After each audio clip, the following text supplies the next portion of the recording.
Well, let's cross to France 24's Catherine Norris Trent, who's standing by for us in Tel Aviv. Catherine, first of all, Israeli troops expected to enter Gaza City pretty imminently.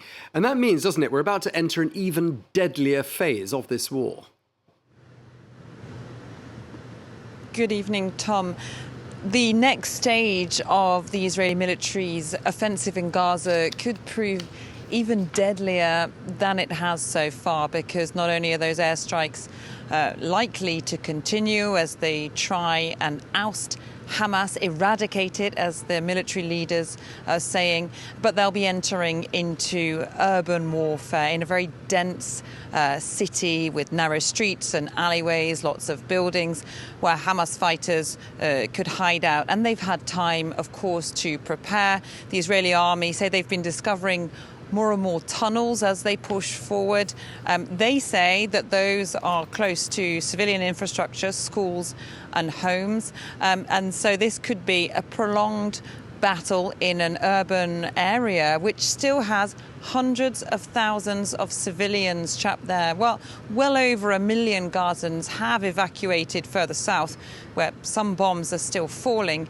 Others are unwilling or unable to leave, so they are still in Gaza City. The situation, of course, for them remains very perilous indeed. And the Hamas government there in Gaza says that the death toll of Palestinians in Gaza has now topped 10,000, including more than 4,000 children. The UN Secretary-General Antonio Guterres has said that Gaza has become a graveyard for children. So the situation very dire there, and as the offensive continues, this could get even more deadly. Okay, just staying in Gaza for a moment, Catherine, just tell us what's been happening at the Rafah border crossing, which of course has been being used as a point of evacuation, I should say, out of Gaza and into Egypt.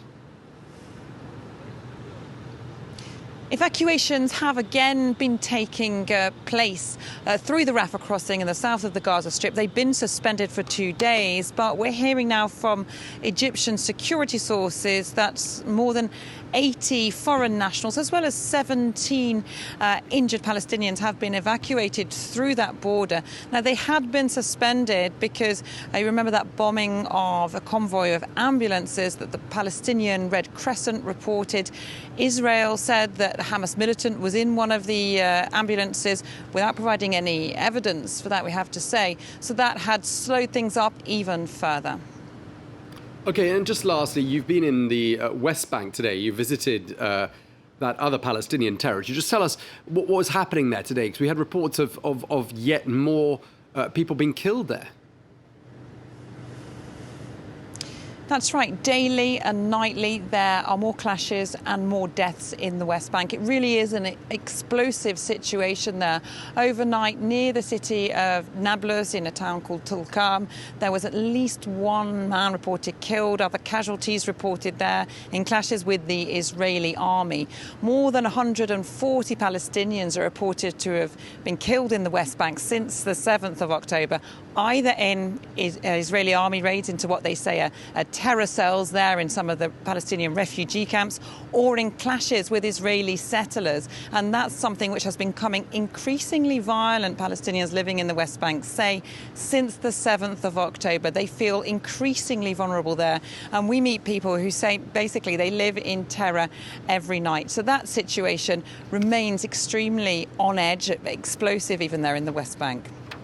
Okay, well, thank you very much for bringing us all the latest from the region. Catherine Norris Trent in Tel Aviv, thank you very much indeed.